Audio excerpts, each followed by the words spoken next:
Buenas noches amigos, ¿cómo están? Buenas noches, estamos felices de saber que estás ahí, estamos agradecidos de que pudiste apartar este tiempo para compartir con nosotros, con Tiempos Nuevos en Jesús. Estamos súper agradecidos por cada mensaje de aliento que nos han mandado, por cada mensaje de esperanza. Esto tiene sentido, cobra sentido, porque vos estás del otro lado. No, creo que esa es la palabra, simplemente darle muchas gracias de parte de todos los que somos Tiempos Nuevos en Jesús. Es el privilegio más grande el poder estar en este lugar. Tenemos un montón de hermanos que yo sé que estarían dispuestos a venir, a compartir, a estar acá, que los conozcan, pero estamos en este lugar inmensamente agradecidos con cada uno de ustedes. Nuevamente se los decimos. Agradecidos por todo lo que el Señor está haciendo en este tiempo y en especial en esta fecha, en especial en este día que celebramos como pueblo de Dios que Jesús resucitó, que celebramos como pueblo de Dios que la tumba está vacía. Hoy todo cobra sentido. Jesús resucitó para que vos y que para que yo podamos ser libres de toda atadura, de toda cadena que nos saque de nuestro propósito. Y bueno, yo quiero pedirle a Dios por cada uno de los que escucha, por cada uno de los que participa. Yo creo en un Dios todopoderoso, hacedor de maravillas y milagros. Amén. Por eso en esta hora te pido que en donde estés y puedas inclinar tu rostro, vamos a orar por vos, vamos a pedirle al Señor que Él te llene en esta hora. Cerrá tus ojos. Padre del cielo, yo en esta hora te pido por cada uno de ellos. Señor, yo no los conozco, no los conocemos, Padre, pero vos los conocés. Vos sabés, vos conocés su entrada y su salida, Señor. Vos conocés sus lágrimas, sus noches, sus sueños, sus frustraciones. Aún, Señor, en este tiempo vos conocés su temor, conocés aquello a que tienen miedo, Señor.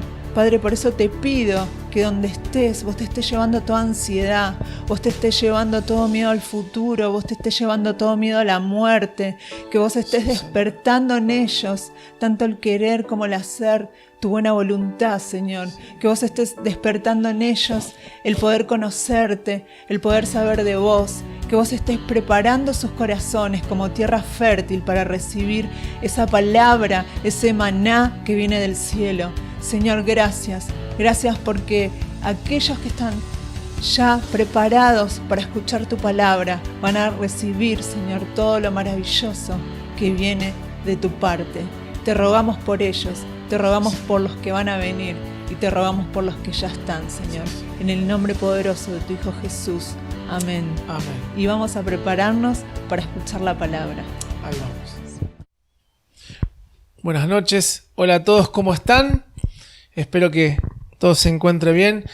La iglesia, seguimos diciendo que la iglesia no se detiene, y menos en esta fecha tan importante, ¿no? Una Pascua muy distinta, una Pascua dentro de nuestros hogares, pero teniendo ese sentimiento por lo que Jesús hizo por cada uno de nosotros. Veíamos en el video pasado los últimos momentos que vivía Jesús, ¿no? La última cena, algo muy tenso, en donde se descubre la traición de Judas, en donde él toma el pan, lo parte y dice: este es mi cuerpo que va a ser entregado en favor de ustedes. Donde toma la copa y dice: este es el vino, da gracias por el vino, esta es mi sangre, donde él hace un nuevo pacto, donde también le dice a Pedro que lo va a negar. Algo muy tenso fue esa cena. Después van a Getsemaní, él se va corriendo a los brazos del Padre a orar, a obtener la victoria, ahí de rodillas frente a su papá, ¿no?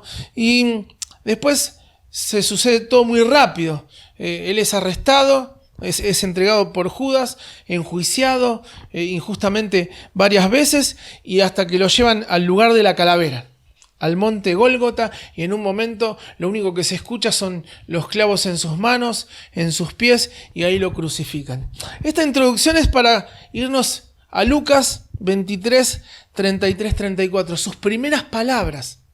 La primera frase que él dice: había una multitud, una turba, que decía: crucifíquenlo.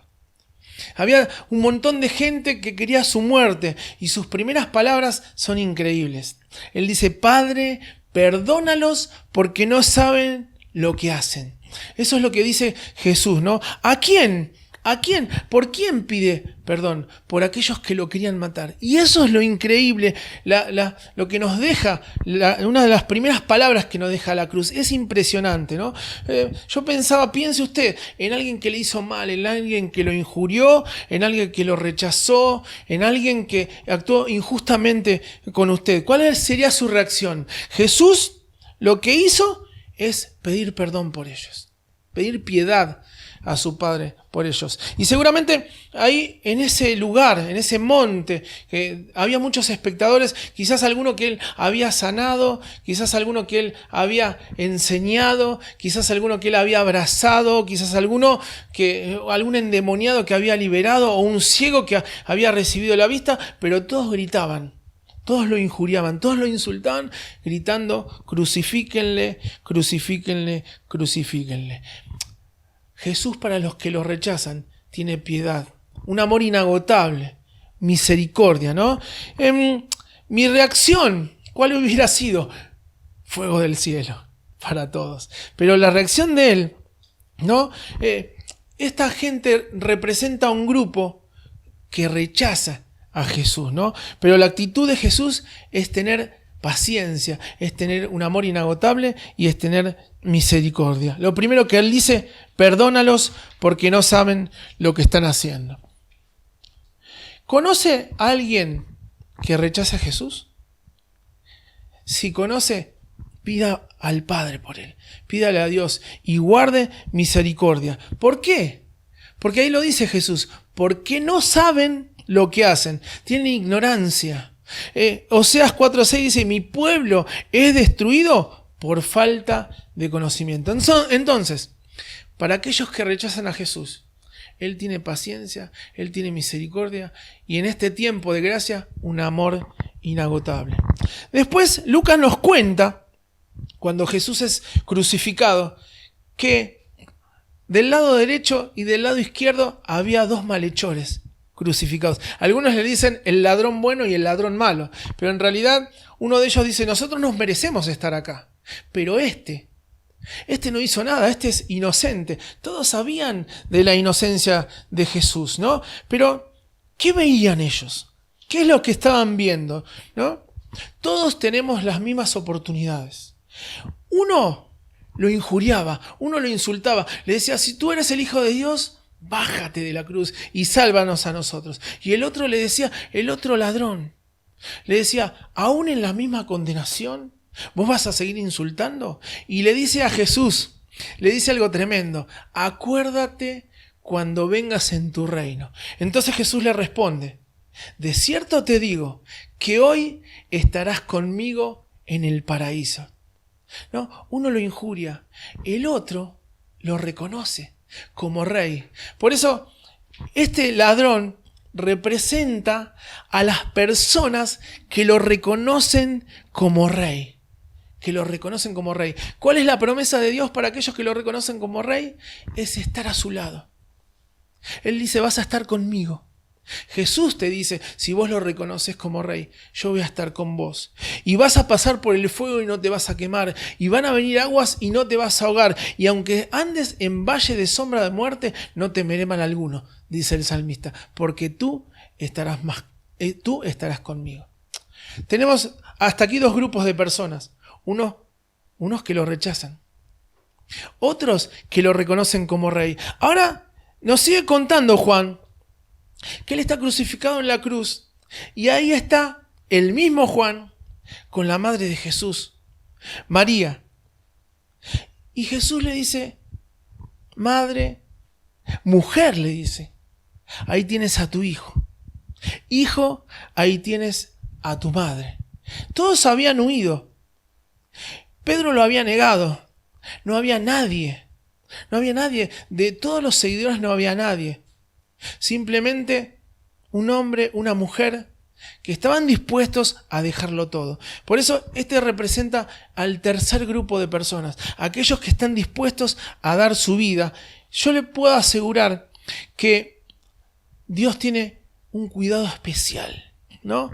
Él estaba clavado en la cruz, pero estaba preocupado por Juan y por su madre, ¿no? Para aquellos que están dispuestos a dejarlo todo por Jesús, hay un cuidado delicado, hay un cuidado especial, hay un cuidado profundo, hay detalles, hay hasta un romanticismo. Y las cosas que a ellos les importa pasan a ser importantes para Dios, ¿no? Entonces, hasta aquí tenemos 3 grupos de personas.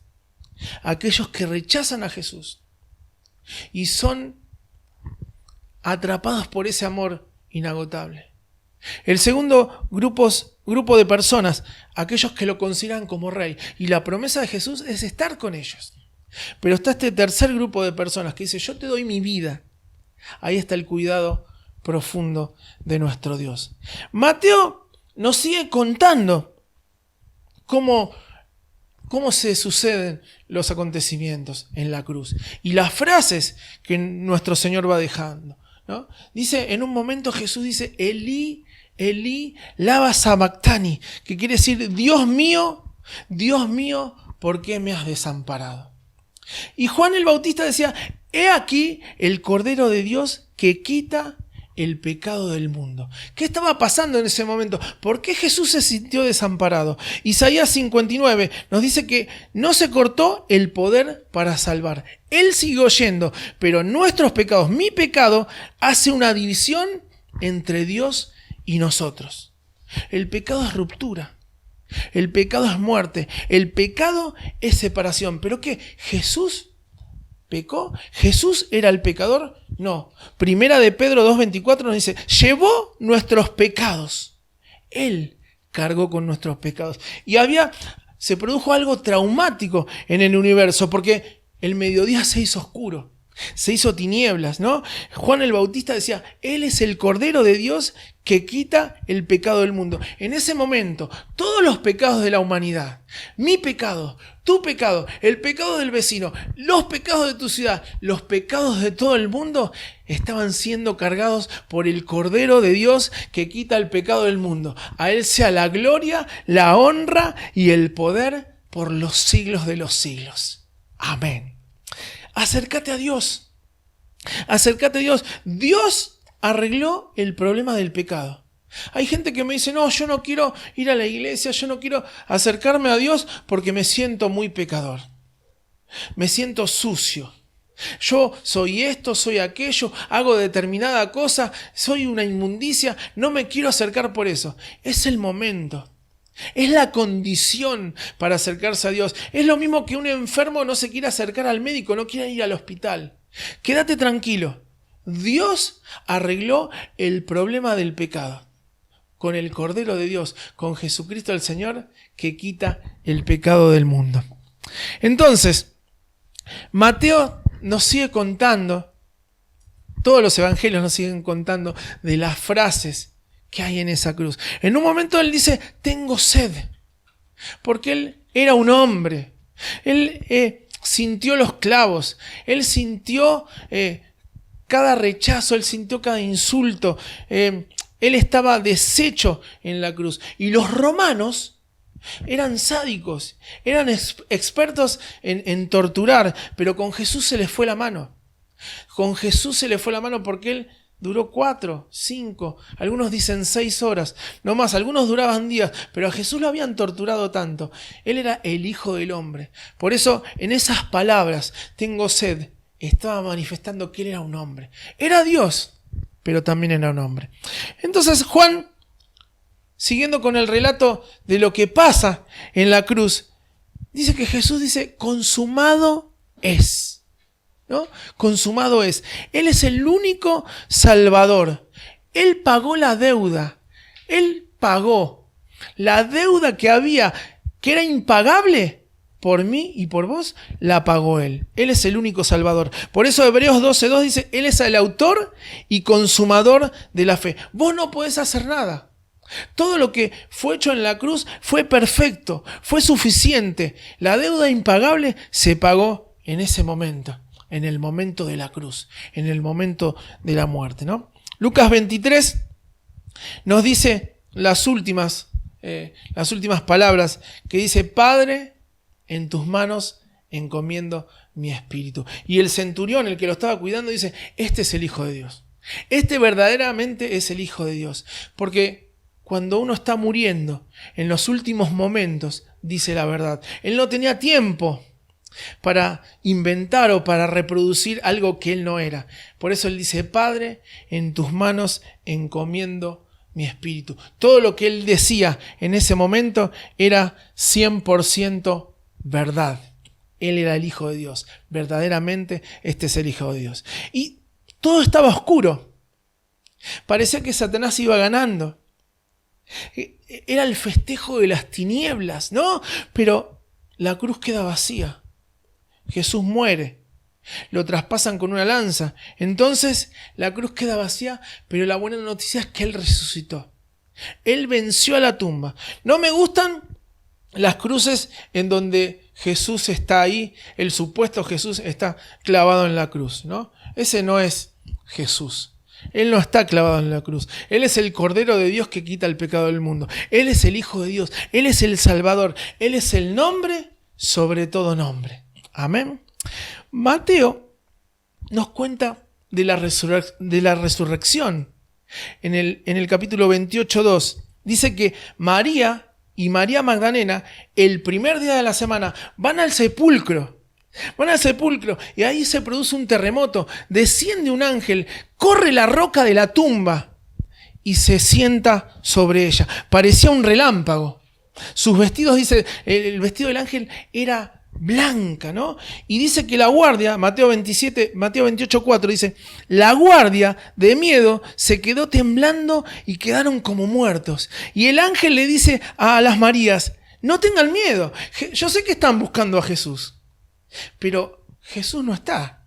Jesús resucitó como lo había dicho, como se los había dicho, como lo había anticipado. Jesús ya no está en la tumba, Él resucitó, ¿no? Lucas nos cuenta que el ángel les dice, Mateo nos cuenta esto, pero Lucas dice que el ángel les hace una pregunta a las mujeres. Le dicen, ¿por qué buscan entre los muertos al que vive? ¿No? Me imagino que rascándose la cabeza el ángel diciendo, ¿por qué buscan entre los muertos al que vive? Parecía que hasta ahí estaba todo mal. Parecía que todo negro, ¿no? Por la negación de Pedro, por la cobardía de Pilato, por la traición de Judas, porque los discípulos lo abandonaron, por las torturas, por la agonía de Jesús. Parecía que todo había terminado, que todo venía recontra mal, ¿no? Y van las mujeres a la tumba. ¿A qué van a la tumba las mujeres? Van a encontrarse con un muerto, van a encontrarse con una guardia que no las va a dejar pasar, van a encontrarse con una piedra en la puerta de la tumba. ¿A qué van las mujeres? Van a ofrecer, van a dar, porque el mensaje que nos deja la cruz es el dar, ¿no? Y el mensaje que nos dejan las mujeres, ellas llevaban especies aromáticas, algo así como si nosotros hoy en una tumba lleváramos flores.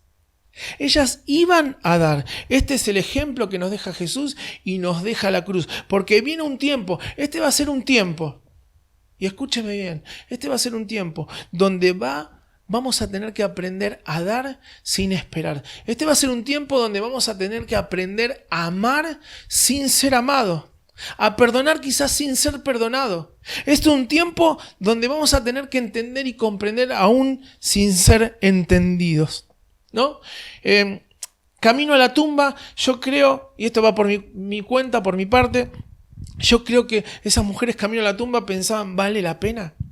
Habrán dicho, era el Hijo de Dios, pero si murió. Y Dios mirando así desde el cielo, porque Dios siempre tiene preparada una sorpresa. Dios es el Dios de las sorpresas, ¿no? Yo sé que en este tiempo todos hablan de la pandemia, del virus, de los muertos en un continente, de los muertos en otro continente, de los infectados, de la caída económica, del desempleo. Tinieblas cubrirán la tierra, pero sobre ti, sobre vos, amanecerá el Señor. No estamos ajenos a lo que está pasando, pero yo estoy seguro de que Dios nos va a bendecir, de que Dios nos va a acompañar, de que va a ser un tiempo de oportunidades, de que Dios no nos va a dejar solos. En el medio de todo lo que está pasando, Dios nos va a sorprender. Porque el ángel, ¿qué hizo? Removió la piedra. El ángel se sienta arriba de la piedra, deja la tumba al descubierto. ¿Para qué? ¿Por qué? ¿Para quién? ¿Para quién remueve la piedra? ¿Para Jesús? Jesús ya no estaba. ¿Jesús necesitaba que le removieran la piedra? No, la removió para esas mujeres. El versículo 6 dice, vengan y vean dónde estaba el Señor.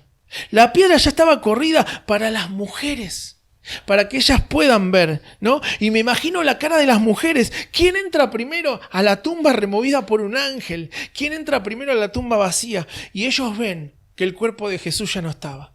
Y ahí empiezan a recordar, y ahí se empieza a inflar la fe, y ahí empieza el fuego, y ellas se empezaron a acordar cuando los peces se multiplicaban, cuando los ciegos veían, cuando los paralíticos saltaban, cuando los mudos cantaban, cuando los endemoniados eran liberados y se era predicada la palabra. Ellas empezaron a llenarse de fe, a volver a la esperanza a sus corazones, ¿no? Y dice que Jesús les sale al encuentro y Dios los sorprende en medio del caos, en medio de la derrota, en medio de la enfermedad, en medio de la pandemia, en medio de la muerte. Dios nos va a sorprender, porque Dios va a transformar gente, Dios va a transformar familias. Vamos a ver multiplicación, bendición, vamos a ver cielos abiertos. No se olviden que Él a la estéril le dio hijos, que Él perdonó lo que no se podía perdonar, que Él hace temblar la tierra, hace temblar los montes, hace temblar a los poderosos. Dios abre los mares. Dios hace lo imposible. Dios saca a los muchachos de los hornos de fuego, del horno de fuego. Dios tapa la boca de los leones. Dios, Jesús, vence la muerte. Jesús vence la muerte. Tal vez muchos pensaron con pensamiento humano, que la traición lo iba a detener, que la negación, que el abandono, que algo lo iba a parar. Pensaron que un gobierno, que los soldados lo iban a parar. Pensaron que los insultos, los golpes, las traiciones, la muerte lo iba a parar. La crucifixión, la tortura lo iba a parar. Una tumba, una montaña con una piedra, con una guardia lo iba a parar. Pero nadie lo puede parar. Nadie puede parar los planes de Dios. Y menos cuando está en juego tu vida, cuando está en juego tu alma y cuando está en juego tu eternidad. Él resucitó y Él lo hizo, todo lo que hizo, lo hizo por amor. Él resucitó. Colosenses 2 dice, Colosenses 2 el capítulo 2 del versículo 13 al 15 dice: y ustedes, estando muertos en pecados, porque el pecado es muerte, ¿sí? Él, cuando Lázaro muere, dice, Lázaro no murió, está durmiendo.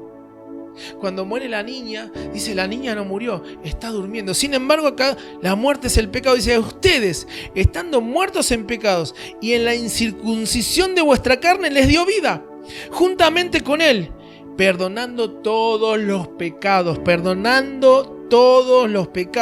anulando el acta de los decretos que había contra nosotros, que nos era contraria, quitándola de en medio y clavándola en la cruz, y despojando a los principados y a las potestades, los exhibió públicamente, triunfando sobre ellos en la cruz. Qué tremendo, ¿no? Quitó la sentencia, ya no hay condenación. Somos libres. Los decretos, las actas contrarias, ese decreto que decía es muerte el pecado, esa condenación la clavó en la cruz y despojó a los demonios, los exhibió a Satanás. Hebreos 2:14 dice, destruyó por medio de la muerte al que tenía el imperio de la muerte. Al dueño de la muerte lo venció con la muerte y muerte de cruz. Venció. ¿A quién venció? Al que quiere robarnos la salud, la paz, el dinero, al que te angustia, al que te aterroriza. A Él lo venció. Por eso, si ves una cruz con alguien clavado, decís, no, Él no es. Él venció, Él resucitó. Él no está en la cruz, Él no está en la tumba ni está en el pesebre. Él está sentado a la diestra de Dios Padre. Él vive. Él resucitó. El que te aflige la vida, el que te angustia, a ese Jesús le dice, yo soy el vencedor. Yo soy el vencedor, ¿no? Y la cruz En la cruz Jesús nos dice, mirá lo que hice por vos. Mirá cuánto valés para mí. Por eso Juan 3:16 dice, porque de tal manera amó Dios al mundo, que dio a su Hijo unigénito, para que todo aquel que en Él crea no se pierda, mas tenga vida eterna. Filipenses, Él no está en la cruz. Filipenses 2 nos muestra que Él está sentado a la diestra de Dios Padre. Filipenses 2 dice, haya pues en ustedes el mismo sentir que hubo en Cristo Jesús, que siendo rey se hizo siervo, y en esa condición de hombre fue obediente, y obediente hasta la muerte de cruz. Y Dios lo exaltó, Dios lo levantó hasta lo más alto, y le dio un nombre que es sobre todo nombre, ante el cual todo lo que está en el cielo, todo lo que está en la tierra, todo lo que está debajo de la tierra, se va a postrar, se va a arrodillar, y toda lengua va a confesar que Jesucristo es el Señor. Amén. La cruz, ¿qué nos deja la cruz? Después de todo, la cruz nos deja el mayor amor de todos, el que dio la vida por nosotros. Eso es el mensaje de la cruz, el amor. Dios te bendiga, y la iglesia no se detiene.